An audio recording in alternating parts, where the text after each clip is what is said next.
مفتی عارف صاحب کے بیانات کو سننے کے لیے مفتی صاحب کے آفیشیل چینل فیضان عارف آفیشیل کو سبسکرائب کریں۔ چیت کرنے کے لیے نہیں آئے ہیں، اور یہ جتنے فوٹوگرافر ہیں اور موبائل لے کر کھڑے ہوئے ہیں، آپ دین کی نسبت پر آئے ہیں، دین کا کام کیجیے۔ یہ بے دینی کا کام کیوں کیا جا رہا ہے؟ بھائی جتنے فوٹوگرافر ہے، یہ فوٹوگرافر باہر نکل جائے منڈال۔ یہاں پر شادی کے ذمہ داران نے کسی فوٹوگرافر کو نہیں بلایا ہے، لہٰذا فوٹوگرافر جتنے ہیں اور موبائل سے بھی جو فوٹو لے رہے ہیں، سب اپنے فوٹو بند کر دیں۔ یہ غلط طریقہ ہے کہ آپ سنت شریعت والے طریقے میں غیر ضروری عمل اپنا رہے ہیں، لہٰذا جتنے احباب فوٹو لے رہے ہیں، فوٹو سے سب بچ جائیں، اور یہ فوٹو جو ادھر کیے ہوئے ہیں وہ باہر نکل جائیں، ان کو باہر نکال دیا جائے۔ جتنے احباب کے پاس فوٹو ہے، یہ ذمہ داران، خادمین اور خدمت کرنے والے، یہ سب فوٹوگرافر کو بھائی باہر کر دیں، اور آپ ادھر متوجہ ہو کر سن لیجئے، آپ اپنا کام کیجئے۔ اور ہمارے نوشا اس وقت سب دل ہی دل میں، بھائی دیکھو آپ کے کام کی بات ہے، آپ اپنا کام کیجئے، جس عظیم مقصد کے لیے آئے وہ کام ہونا چاہیے۔ یہ فوٹوؤں نے تو سب ستیہ ناش کر کے رکھ دیا ہے، ہر جگہ اس میں چرچے ہیں، اس میں اپنا نام و نمود اور چرچے کر کے معاملات سب خراب کر دیا جاتا ہے۔ لہذا جتنے فوٹوگرافر ہیں، یہاں ذمہ داران یہ صد شادیوں کے جانب سے ان کو قطعاً اجازت نہیں ہے فوٹوگرافی کرنے کی، لہذا وہ سب باہر نکل جائیں، اور یہ جتنے لوگ کھڑے ہو کر بہت زیادہ استقبال میں ہیں، وہ بس خاموش کر سکتے ہیں تو خاموش کریں، ورنہ وہ بھی بیٹھ جائیں۔ اور آپ ذرا ادھر متوجہ ہو، سب ایک مرتبہ درود پاک پڑھ لیجئے، بھائی سب پڑھ لو، پورا مجمع پڑھ لو، صلی اللہ علی النبی الامی وسلم۔ اور میں میرے تمام یہاں بیٹھے ہوئے محترم آج کے نوشاہ جتنے ہیں، ان سے خاص گزارش کر رہا ہوں، وہ سن لے ذرا دھیان سے۔ ابھی خطبہ نکاح ہونے تک آپ میں سے ہر ایک کا 300 مرتبہ درود ابراہیم ہونا چاہیے، آپ پڑھنا شروع کر دو۔ نماز میں جو درود ابراہیم پڑھا جاتا ہے، سارے نوشاہ، بھائی نوشاہوں کو سنے آ رہا ہے؟ ادھر متوجہ ہو، نوشاہ میرے طرف دیکھیں، آپ کو سنے آ رہا ہے؟ سب 300 مرتبہ درود ابراہیم پڑھنے میں لگ جائیں، اور اس کے بعد دعا کریں، اللہ آج کے اس عمل میں خیر پیدا فرما دے۔ بھائی بیٹھ جاؤ، جو جہاں ہے وہیں بیٹھ جاؤ، اللہ تبارک و تعالی جزائے خیر دے، جنہوں نے محنتیں کی، کوششیں کی، قربانیاں دی، اپنا جان مال وقت لگایا، اور امت کے نونہالوں کے ساتھ ہمدردی کا انہوں نے بہت بڑا ایک انداز یہاں پر سجایا اور بنایا۔ الحمدللہ وہ گھڑی بن کر آئی کہ یہاں پر 100 سے زائد نوشا تقریباً یہاں جلوہ افروز ہے، اور یہ 100 نوشا انشاءاللہ اب ایجاب و قبول کریں گے۔ ان کی مستقبل میں ہونے والی بیویوں نے اپنے آپ کو ان کے نکاح میں دیا، اس کا انہوں نے اقرار کر چکے ہیں، اور اب انہوں نے قبول کیا، یہ بات اب یہاں ہونے والی ہے۔ تو یہ دیا اور کیا کی کتنی اہمیت ہے وہ آپ کو سمجھائی جا رہی ہے، ذرا آپ بجائے ادھر دیکھنے کے میرے طرف دیکھیے، انشاءاللہ فائدہ ہوگا، ورنہ ہم اگر ادھر دیکھتے رہے تو سمجھ میں آتا ہے کہ دھیان توجہ ہمارا بٹا ہوا ہے۔ بھائی ادھر بھی جتنے لوگ ہیں ذرا ادھر دیکھیے، میں جو آپ کی طرف بول رہا ہوں آپ میرے طرف دیکھیے۔ محترم حضرات، پہلے تو آپ یہ سمجھیے، جس عظیم مقصد میں آپ اور ہم سب یہاں پر جمع ہوئے ہیں، یہ نکاح کی مجلس ہے۔ نکاح کرنا یہ اللہ کے پیارے حبیب صلی اللہ علیہ وسلم کی سنت ہے، اور قرآن مجید میں اس کا حکم دیا گیا ہے، وَأَنْكِحُوا الْأَيَامَ مِنْكُمْ وَالصَّالِحِينَ۔ اللہ تعالیٰ نے قرآن کریم میں حکم فرمایا ہے کہ تم نکاح کرا دو، چاہے تمہارے غلام ہو، یا یہ ہے کہ تمہارے آزاد ہو، یا یہ ہے کہ وہ جو ہے ایسے ہو کہ جن کی پہلے شادیاں ہوئی تھی اور ان کی طلاق ہو گئی ہو، یا پہلے بیویوں کا انتقال ہو گیا ہو، یا شوہروں کا بیویوں کے انتقال ہو گیا ہو، سب کو بغیر شادی کے نہ رکھا جائے۔ یہ اللہ کا قرآن میں حکم ہے کہ شادیاں کرائی جائے، لہذا جو ذمہ دار احباب ہوتے ہیں ان کی ذمہ داری ہے کہ وہ اپنے ماتحتوں کے نکاح کی فکر کریں۔ دوسرا، اللہ کے پیارے حبیب صلی اللہ علیہ وسلم نے ارشاد فرمایا، یا معاشر الشباب من استطاع منکم الباءۃ فلیتزوج۔ نوجوانوں، جو تم میں شادی کرنے کی طاقت رکھتا ہے اس کو چاہیے کہ وہ شادی کرے۔ لہذا عمر کی کوئی قید نہیں ہے شادی کے لیے. آپ لگ رہا ہے کہ سارا معاملہ بن کر آ گیا ہے, شادی کی تیاری کرنی چاہیے. اور پیارے رسول صلی اللہ علیہ وسلم نے فرمایا کہ وَمَن لَّمْ يَسْتَطِعْ فَعَلَيْهِ بِالصَّوْمِ, جس کے اندر شادی کرنے کی طاقت نہیں ہے, مثلاً وہ بیوی کا نان نفقہ نہیں دے سکتا ہے, گھر میں رکھنے کے لیے اس کے پاس اخراجات نہیں ہے اور انتظامات نہیں ہے, تو ایسے لوگوں کو چاہیے کہ وہ روزہ رکھنے کا اہتمام کریں. تو بھائیوں, آپ میرا یہ پیغام ہمارے گھر کے ہر بیٹی کو پہنچا دیں اور ہمارا ہر بیٹا اس بات کا خیال کرے کہ جب تک شادی نہیں ہوگی ہم نفل روزے رکھتے رہیں گے. نفل روزوں کا فائدہ یہ ہے کہ نفل روزوں کی برکت سے خواہشات ابھرے گی نہیں, بد نگاہی نہیں ہوگی, زناکاری میں مبتلا نہیں ہوں گے, اللہ تعالیٰ خواہشات پر کنٹرول کرائیں گے. تو جو نوجوان لڑکیاں اور جو نوجوان لڑکے کسی وجہ سے شادی کرنے کی طاقت نہیں رکھتے ہیں, یا بات یہ ہے کہ ان کے پاس ابھی اسباب نہیں ہے, یا رشتہ کہیں طے نہیں ہو رہا ہے, تو ایسے نوجوانوں کے لیے اللہ کے پیارے حبیب صلی اللہ علیہ وسلم کا پیغام ہے کہ وہ نوجوان لڑکے اور لڑکیاں روزہ رکھنے کا اہتمام کریں. بھائیوں دھیان سے سنو, ادھر میرے طرف متوجہ ہو. یہ کون سا آپ کھڑے ہیں, بیٹھ جاؤ آپ. تو آپ جو بات سن رہے ہیں یہ بات پر دھیان دیجئے کہ روزہ رکھنے کا اہتمام کریں. بھائیوں, روزہ رکھنے سے بد نگاہی سے بچیں گے, روزہ رکھنے کی برکت سے زناکاری سے بچیں گے, روزہ رکھنے کی برکت سے غلط خواہشات ابھرنے سے بچیں گے. یہ اللہ کے نبی نے دیا ہوا فارمولہ ہے, اسے اپنائیے, اسے عام کیجئے. آج اس وقت جگہ جگہ بدکاریاں, بے حیائیاں, بد نگاہیاں, موبائلوں کے ذریعے سے چیٹنگ, یہ اسی وجہ سے ہو رہی ہے کہ نبوی ہدایات پر ہمارا عمل نہیں ہو رہا ہے, پیارے رسول کے بتائے ہوئے ارشادات پر ہمارا عمل نہیں ہو رہا ہے. اس وجہ سے یہ ساری غلط کاریاں ہو رہی ہیں. لہٰذا ہمیں چاہیے کہ جن نوجوان لڑکے اور لڑکیوں کی شادیاں نہیں ہوئی ان کو ترغیب دو نفل روزے رکھنے کی. اگر وہ روزانہ نہیں رکھ سکتے ہیں, اللہ کے پیارے حبیب ہر پیر اور جمعرات کو روزہ رکھتے تھے, لہٰذا ایسے نوجوان لڑکے اور لڑکیاں ہر پیر اور جمعرات کو روزہ رکھیں. اگر ہر پیر جمعرات کو نہیں رکھ سکتے تو چاند کے مہینے کے اعتبار سے 13, 14, 15 تاریخ, یہ 3 دنوں کو ایام 20 کہتے ہیں. ان 3 دنوں میں آپ اپنے گھر کی ہر جوان لڑکی کو آپ روزے رکھوائیے, اور ہر جوان لڑکے نے روزہ رکھنے کا اہتمام کرنا چاہیے. ایک عمل یہ ہوا.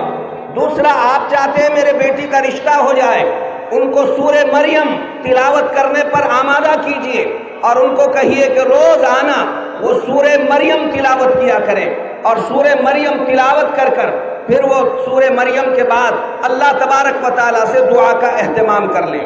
تیسری بات, کوئی ضروری نہیں آپ بیٹھ جائیے, یہ موبائل لے کر کھڑے ہونے والے بیٹھ جائے, یہ غلط کر رہے ہیں جو موبائل لے کر تصویریں لے رہے ہیں. اللہ کے پاس روز محشر ان کو جواب دینا پڑے گا, معافی مانگ لے اللہ سے. جتنے لوگ فوٹو لے رہے ہیں سب اللہ سے معافی مانگے, خاموشی کے ساتھ متوجہ رہیں. یہ کوئی جائز عمل نہیں ہے, کہیں کرے کوئی کرے, سب غلط بات ہے. اس لیے میں بات عرض کر رہا تھا, ایک عمل بھائیوں آپ سمجھنے کی فکر کریں. سورہ مریم ایسی لڑکیوں سے پڑھائیں جن کے ماں باپ پریشان ہیں کہ رشتے نہیں ہو رہے ہیں. روزانہ مغرب کی نماز کے بعد وہ مغرب کی نماز ادا کریں, اور مغرب کی نماز کے بعد 2 رکعت صلاۃ الحاجت اور اس کے بعد سورہ واقعہ تلاوت کر لیں, اور صلاۃ الحاجت اور سورہ واقعہ پڑھ کر 10 منٹ اللہ کے دربار میں اپنی آل اولاد کے رشتے کے لیے اللہ سے دعا مانگے, اور دعا مانگنے کا اہتمام کریں. حتیٰ کہ جن کی شادیاں ہوئی اور ان کو اولاد نہیں ہو رہی ہے, وہ بھی مغرب کی نماز کے بعد 2 رکعت صلاۃ الحاجت اور سورہ واقعہ پڑھ کر اللہ کے دربار میں 10 منٹ دعا کرنے کا اہتمام کریں. یہ ہدایات تو ان لوگوں کے لیے تھی جن کا ابھی کچھ نہیں ہوا ہے. اب جن کا ہو رہا ہے ہمارے یہ سارے نوشہ سن لیں. نکاح کرتے وقت نیتیں کرو بھائیوں. ہم نکاح کرتے وقت نیت نہیں کرنے کی نحوستوں سے. کئی بچوں کے باپ ہیں اور کئی بچوں کی مائیں ہیں, لیکن مقصد سامنے نہیں تھا.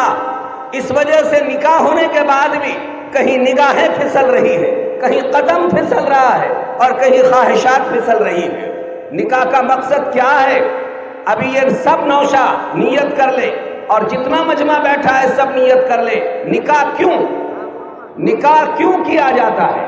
یہ خواہشات پورا کرنے کا نام نہیں، خواہشات رانی کا نام نہیں، یہ کہیں بھی ایسے اپنا کہیں بھی جڑ جائے، بڑھ جائے، بھیڑ جائے، اس کا مقصد نہیں۔ نکاح کا ایک عظیم مقصد ہے۔ نکاح کا کیا مقصد ہے؟ اللہ کے رسول صلی اللہ علیہ وسلم نے ارشاد فرمایا، یا معاشر الشباب من استطاع منکم الباءۃ فلیتزوج، نکاح کرو۔ کیوں کرو؟ نکاح کرتے وقت نیت کرو، لہذا سب نوشہ نیت کر لیں، اور جنہوں نے پہلے نہیں کیے تھے اب نیت وہ بھی کر لیں۔ نیت کیا ہونا چاہیے؟ فَإِنَّهُ أَغَضُّ لِلْبَصَرِ، میں نکاح اس وجہ سے کر رہا ہوں تاکہ اب میری بد نگاہی نہیں ہوگی۔ بد نگاہی روکنے کے لیے نکاح کیا جاتا ہے۔ فَإِنَّهُ أَغَضُّ لِلْبَصَرِ وَأَحْسَنُ لِلْفَرْجِ، اور میں اپنی خواہشات حلال جگہ استعمال کرنے کے لیے نکاح کر رہا ہوں۔ دو باتیں ہو گئی، ایک تو نگاہ صرف بیوی پہ جمانی ہے، اور خواہشات جب ابھر جائے تو صرف بیوی کے پاس مجھے جانا ہے۔ یہ صاف صاف سن لیجئے، ہمارے سارے نوشہ بھی سن لیں، اللہ کے پیارے حبیب نے یہ فرمایا ہے، نکاح اس مقصد سے کیا جاتا ہے۔ اور تیسرا مقصد اللہ کے نبی نے فرمایا کہ تکثیر امت، تکثیر امت اس کا مقصد ہے۔ کئی لوگ ہیں 2 سال گولیاں کھا کر اولاد کو مادر رحم ہے میں قتل کر دیتے ہیں۔ یہ قطعی حرام ہے، جائز نہیں ہے۔ یہ تو مقصد ہے، نکاح کا مقصود اصلی یہی۔ 3 مقصد بتائے گئے ہیں۔ ایک، نگاہ کی حفاظت، سب نوشہ طے کر لو، موت تک ہم سب اپنے نگاہوں کی حفاظت کریں گے انشاءاللہ۔ دوسرا مقصد، اپنی خواہش حلال جگہ پر استعمال کریں گے انشاءاللہ۔ اور تیسرا مقصد، تکثیر امت کریں گے انشاءاللہ۔ اور یہ اس کا اصل مقصد ہے، اور انہی مقاصد کے لیے نکاح کیے جاتے ہیں۔ اب ایک تیسری بات جو اس مجمع سے متعلق ہے، وہ بات آپ کی خدمت میں عرض کرنی ہے، وہ یہ ہے کہ میرے بھائیوں، یہ جو سجایا گیا اتنا بڑا مجمع اور جمع کیا گیا، ہمارے یہاں باضابطہ ایک بڑی کمیٹی اس سلسلے میں انجام دی گئی۔ اللہ جزائے خیر دے جناب الحاج عبد الباری صاحب، ماشاءاللہ ان کے ساتھ ان کا پورا عملہ کئی تقریباً 25-30 افراد پر مشتمل ہے۔ انہوں نے بھائیوں رات اور دن ایک کیا، ایک کے پاس اپنا وقت لے کر، نہ ان کی کوئی تنخواہ ہے، نہ ان کے لیے کوئی معاوضہ ہے، صرف یہ اللہ کسی کا گھر آباد ہو جائے، ہو سکتا ہے اس کی برکت سے آپ میرا گھر اور میرے نسلوں کو آباد کریں گے۔ اسی عظیم مقصد کے خاطر الحمدللہ یہ پورا عملہ متحرک رہا، اور انہوں نے باضابطہ شہر کے واسیان شہر کے ذہن سازی کی، اور ذہن سازی کر بھائیوں انہوں نے یہ ماحول سجایا۔ اس کے بعد خاص بات اس مجمع کی یہ ہے، یہاں مستورات کی قطعی طور پر انٹری نہیں ہے۔ پورا مجمع جانتا ہے عورتوں کے بغیر شادی کرنا یہ کرامت سے کچھ کم نہیں ہے کہ عورتیں ہی جس میں نہ ہو۔ یہاں قطعی طور پر بے پردگی کا کوئی شارٹ نہیں، کوئی معاملہ نہیں ہے۔ جتنا ممکن ہو سکے سنت شریعت کے مطابق نکاح کرایا جائے۔ الحمدللہ یہ نوشاؤں نے بھی سب نے قبول کیا کہ ہمارے گھر کی عام عورتیں تو عام عورتیں، گھر کی ماں اور بہن بھی ہماری یہاں آ کر شریک نہیں ہو، تو سب عورتیں گھروں میں ہیں۔ اس مجمع میں کہیں عورتوں کا کوئی نظم نہیں، پورا جتنا ہے یہ، اور مردوں کو بھی اس وجہ سے جمع کیا گیا تاکہ اپن سب عبرت کی نگاہ سے دیکھیں، اور جناب الحاج عبد الباری صاحب اور پوری کمیٹی کی خدمت میں آئندہ جا کر یہ کہیں کہ الحمدللہ ایسے نکاح میں میرے بیٹے کو بھی شریک کر دیجئے، میری بیٹی کو بھی، پوتی نواسی کو بھی شریک کیجئے۔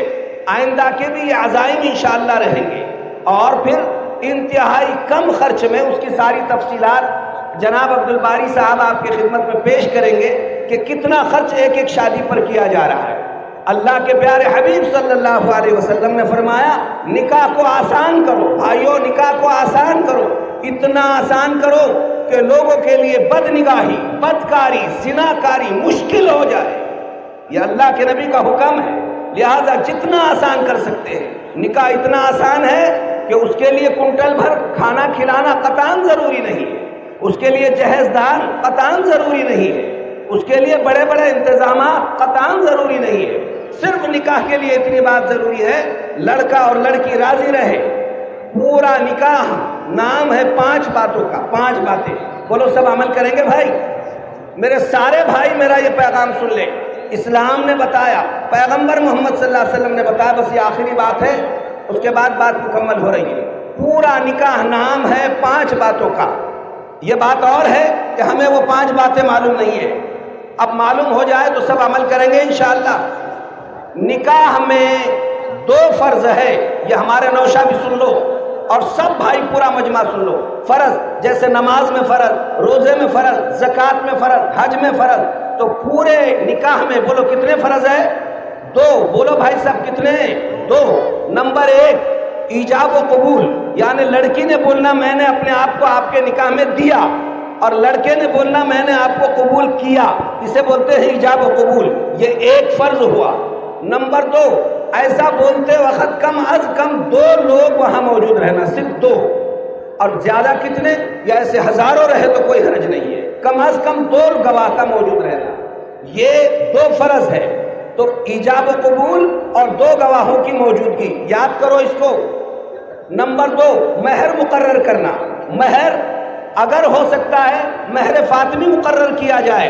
مہر فاطمی 1.5 کلو چاندی بنتا ہے تقریباً 1.5 کلو چاندی، اور 1.5 کلو چاندی کا اگر سونا ڈالا جائے تو تقریباً 2 تولہ اور کچھ گرام، کچھ جو ہے ملی گرام اوپر بڑھتا ہے، 2 تولہ سونا. لہٰذا آپ سنت کے قریب جائیں گے اگر مہر فاطمی مقرر کریں گے. بہو اپنے گھر کی عزت ہے، اپنے گھر کی شان ہے. 1100 2100 2500 یہ سب واہیات ہے.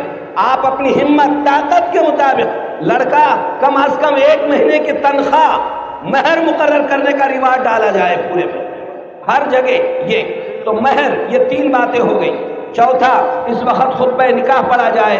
اور 5واں اہم عمل نکاح سے متعلق یہ ہے کہ میاں بیوی جس دن بھی ملے، آج چاہے رات میں آج ہی میں ملاقات کر لیں، چاہے 1 مہینے کے بعد، 6 مہینے کے بعد، جب بھی میاں بیوی آپس میں تنہائی میں ملے اس کے دوسرے دن وہ اپنا ولیمہ کر لے. اور ولیمہ بھی یہ نہیں ہے کہ بہت بڑی دیگ چڑھائی جائے، آپ دوسرے دن جو کھا رہے ہیں اپنے گھر میں نیت کر لو، اسی کا نام ولیمہ. اللہ تعالیٰ سنت شریعت کے مطابق ہم سب کو اپنی تمام تقریبات انجام دینے کی توفیق عطا فرمائیں. اور اب چونکہ پورے نوشہ بھی یہاں پہنچ چکے ہیں، اب بس تھوڑی دیر میں انشاءاللہ خطبہ نکاح شروع ہونے والا ہے، اس لیے پورے دھیان توجہ کے ساتھ اس کی غرض غایت اور مقاصد جو کچھ ہے عبدالباری بھائی پیش فرما رہے ہیں، توجہ کے ساتھ سنیے اور اس کے بعد انشاءاللہ خطبہ نکاح پڑھا جائے گا. خطبہ نکاح ہو رہا ہے، دھیان توجہ کے ساتھ سن لیا جائے. جو نوشہ کے پاس وکیل نہیں آئے ان کا بعد میں کرا دیا جائے گا. اب ان کا انتظار اس سے زیادہ نہیں کیا جا سکتا. سب متوجہ ہو کر خطبہ نکاح سن لیں. الحمدللہ نحمده ونستعینه ونستغفره ونؤمن به ونتوکل علیہ ونعوذ باللہ من شرور انفسنا ومن سیئات اعمالنا من يهده الله فلا مضل له ومن يضلله فلا هادي له ونشهد ان لا اله الا الله ونشهد ان سيدنا وسندنا ونبينا ومولانا محمدا عبده ورسوله اما بعد فاعوذ بالله من الشيطان الرجيم بسم الله الرحمن الرحيم يا أيها الناس اتقوا ربكم الذي خلقكم من نفس واحدة وخلق منها زوجها وبث منهما رجالا كثيرا ونساء واتقوا الله الذي تساءلون به والأرحام إن الله كان عليكم رقيبا يا أيها الذين آمنوا اتقوا الله حق تقاته ولا تموتن إلا وأنتم مسلمون يا أيها الذين آمنوا اتقوا الله وقولوا قولا سديدا يصلح لكم أعمالكم ويغفر لكم ذنوبكم ومن يطع الله ورسوله فقد فاز فوزا عظيما وقال رسول الله صلى الله عليه وسلم النكاح من سنتي وقال فمن رغب عن سنتي فليس مني وقال صلى الله عليه وسلم إن أعظم النكاح بركة أيسره مؤونة وقال صلى الله عليه وسلم إن أعظم النكاح بركة أيسره مؤونة بارك الله لنا ولكم ولسائر المسلمين فاستغفروه وهو الغفور الرحیم. بھئی چند باتیں سن لیں اور پھر اب یہ دیکھو، اب سب سے اس سے بھی زیادہ اہم عمل اب فرض ادا ہو رہا ہے. یہی بات سننے کی ہے. اصل میں خطبے سے بھی زیادہ اہم یہ ایجاب و قبول کو سننا ہے، چونکہ خطبہ پڑھنا سنت ہے اور ایجاب و قبول فرض ہے. تو آپ فرض کی طرف دھیان دو. اب یہ جتنی گڑبڑ کر رہے تھے، جو بیٹھے ہوئے بیٹھ جاؤ، جو کھڑے ہوئے وہ بیٹھ جاؤ. صرف جو ہے قاری النکاح کھڑے رہیں اور قاری النکاح یہ بات کو ملحوظ رکھے کہ یہاں گواہ پورا مجمع ہے اور ولی جنہوں نے لڑکی کو پوچھ کر آئے وہی یہاں پر کہے کہ ہاں میں نے میری ولایت سے اس لڑکی کو آپ کے نکاح میں دیا. لہذا اس طرح سے مہر سارے کے سارے نوشا جنہوں نے نقد دیا ہے وہ دے دے، اور نہیں تو وہ جیسی انہوں نے مدت مقرر کی ہے اس کے اعتبار سے مہر ادا کرنے کی فکر کریں. اب جو نہیں آئے ان کا نکاح بعد میں کسی مسجد میں جا کر دیا جائے گا. بس اب سب بیٹھ جاؤ اور دعا ہو رہی ہے. ہم اپنے تمام بھائیوں سے یہ کہتے ہیں، دیکھیے ہماری چیز اللہ سے مانگ کر اور اللہ سے پرارتھنا کر کرتے ہیں. اللہ کے دربار میں مانگ کر ہر چیز دی جاتی ہے. بیوی نہیں مل رہی تھی، ہم نے اللہ سے پرارتھنا کی. بیوی مل گئی، اللہ سے پرارتھنا کرتے ہیں کہ اب آئندہ مل جل کر رہیں. اب اللہ ہی سے پرارتھنا کریں گے کہ اللہ تعالیٰ ہم کو اس کے ذریعے سے نیک صالح اولاد بھی عطا فرمائے. ہر چیز دینے والا اللہ ہے، سب کا خالق اور سب کا مالک ہے. لہٰذا اس کے دربار میں سب ہاتھ اٹھاؤ. معلوم نہیں کس کی برکت سے اللہ کس کا بیڑا پار فرمانے والا ہے. دعا فرما لیجیے. البتہ ایک بات کی درخواست میں پورے مجمع سے کر رہا ہوں، آئندہ جب اس طرح اجتماعی شادی ہو، ایسا ہی وقار اپنا قائم رکھ کر اپنے مالدار لوگ بھی یہ طے کر لیں کہ ہمیں بھی انشاءاللہ یہ برکت والی دعا لینے کے لیے بڑے لوگ بھی اپنی شادیوں میں یہاں شریک رہیں گے انشاءاللہ. جیسا کہ ابھی تذکرہ کیا گیا کہ اچھے لوگ بھی اس میں شریک ہیں. یہ غریب ہو ہی کے لیے ہے، ایسا نہیں ہے. پورا مجمع اپنے جب بھی موقع ملے آپ چاہیں یہاں رہیں. سامان لینا ہے نہیں لینا ہے آپ کا معاملہ، لیکن شریک ہو سکتے ہیں شادیوں میں، برکتیں ملے گی انشاءاللہ. دعا فرما لیجیے. الحمدللہ نحمده ونستعینه ونستغفره ونعوذ باللہ من شرور انفسنا ومن سیئات اعمالنا ونعوذ باللہ من شرور انفسنا ومن سیئات اعمالنا ونعوذ باللہ من شرور انفسنا ومن سیئات اعمالنا. اللهم ربنا تقبل منا انك انت السميع العليم وتب علينا انك انت التواب الرحیم.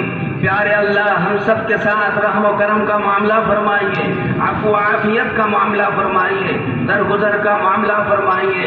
اللہ یہ تقریباً 100 سے زائد نوشا اور ان کی نوشنیں اللہ اجتماعی طور پر آپ کو راضی کرنے کے لیے آپ کی محبتوں میں اللہ اپنے خواہشات کو کچل کر سنت شریعت زندہ کرنے کے لیے یہاں جمع ہوئے اور اپنی اپنی بیاہ اور شادیاں کر رہے ہیں. خدایا جس طرح انہوں نے آپ کے پیارے حبیب کی سنتوں کی لاج رکھی، اللہ آئندہ آپ یہ سارے دلہوں اور ان کی دلہنوں اور ان کی نسلوں اور ان کے خاندانوں کی لاج رکھنے کے فیصلے فرما دیجیے. رب العالمین اس میں معاملے میں خیر کے فیصلے فرما دیجیے. اللہ انہوں نے ڈی جے باجے نہیں کیے، ناچ گانے نہیں کیے، شور شرابہ نہیں کیا. اللہ جیسے لوگ شادیوں کے موقع پر ہولی مناتے ہیں اور اللہ اور رسول کو ناراض کرتے ہیں، یہ 100 سے زائد دلہوں نے اور دلہنوں نے اللہ ان کے سرپرستوں کی باتوں کو مان کر سنت اور شریعت کو بڑے سادگی کے ساتھ پروقار انداز میں اللہ آپ کو راضی کرنے کے لیے اللہ اجتماعی طور پر شرکت کی. خدایا ایک کا نام لے کر ان کے جھولیوں میں اللہ برکتوں کے تحفے آج ہی ڈالنے کے فیصلے فرما دیجیے. اللہ انہوں نے آپ کے نبی کی سنت کی لاج رکھ لی، اللہ آپ ان کے خاندانوں کی لاج رکھنے کے فیصلے فرما لیجئے، اور آئندہ پورے مجمع کو اللہ یہ سبق دینے کے لیے اور یہ پیغام دینے کے لیے کہ سنت شریعت پر آ جاؤ، بیاج سے بچو، سود سے بچو، جہیز سے بچو، ہنڈوں کی لعنتوں سے بچو۔ اللہ یہ سارے عزائم ارادے پورا مجمع کر رہا ہے، آپ ایک ایک کی مدد فرما دیجئے۔ اللہ جن میرے بھائیوں نے اس معاملے میں کوششیں کی، اپنا وقت لگایا، جان لگائی، مال لگایا، اللہ توقع سے بڑھ بڑھ کر یہاں تعاون کرتے رہے، خدایا انہوں نے گن گن کر دیا، آپ ان کو بے گنتی اس کا بدلہ دینے کے فیصلے فرما دیجیے۔ اللہ سب کو اس کا نعم البدل عطا فرمائیے۔ اللہ یہ پورا مجمع یہ محبتوں سے تعاون کرتا رہا، خاموشی کے ساتھ رہ کر تعاون کرتا رہا، اس پورے مجمع کا نام لے لے کر اللہ ایک ایک کی مغفرت فرما دیجیے، اور اللہ ہم سب کے حق میں خیر اور برکتوں کے فیصلے فرمائیے۔ سنت شریعت زندگی کے ہر موڑ پر زندہ کرنے کی توفیق عطا فرمائیے۔ اللہ یہ جو کچھ سنت کے مطابق کیا گیا، نہ اس میں کرنے والوں کا کمال ہے، نہ نوشاؤں کا کمال ہے، نہ دلہنوں کا کمال ہے، نہ دینے والوں کا کمال ہے، کمال تو ہمارے پیغمبر حضرت محمد مصطفیٰ صلی اللہ علیہ وسلم کا ہے کہ انہوں نے ہم سب کو ایسا سادگی کے ساتھ کرنے کے لیے کہا ہے۔ اللہ ان کی اداؤں پر ہم میں سے ہر ایک کو مر مٹنے کی توفیق عطا فرمائیے، آقا کی حقیقی محبت عطا فرمائیے، اور اللہ ہم سب سے آپ راضی ہو جائیے، اللہ ہم سب سے خوش ہو جائیے۔ اللہ اس پورے مجمع میں کوئی نہ کوئی آپ کا مخلص ضرور ہے، اللہ ذریعہ بنا کر اسی کی برکت سے خصوصاً اس مجمع کی، ہم سب کے بیوی بچوں کی، اہل خاندان کی، اور اللہ پورے شہر والوں کی اور امت ایمان والوں ایک ایک فرد کی اللہ بگڑی بنانے کے فیصلے فرما دیجیے۔ اللہ اس مجمع کی برکت سے ہمارے اس ملک کو امن و امان کا گہوارہ بنا دیجیے، چین و سکون کا گہوارہ بنا دیجیے، شانتی کا گہوارہ بنا دیجیے۔ اللہ ظلم سے حفاظت فرمائیے، تشدد سے حفاظت فرمائیے، نقصان پہنچانے سے حفاظت فرمائیے۔ اللہ کوئی کسی کے دل میں کسی کو نقصان پہنچانے کے جذبے آ بھی رہے ہو تو اس کے دل میں فوراً یہ خیال ڈال دیجئے کہ ایک دن تجھے مر کر تیرے سارے زندگی کا جواب پیدا کرنے والے خالق مالک کے دربار میں دینا ہے۔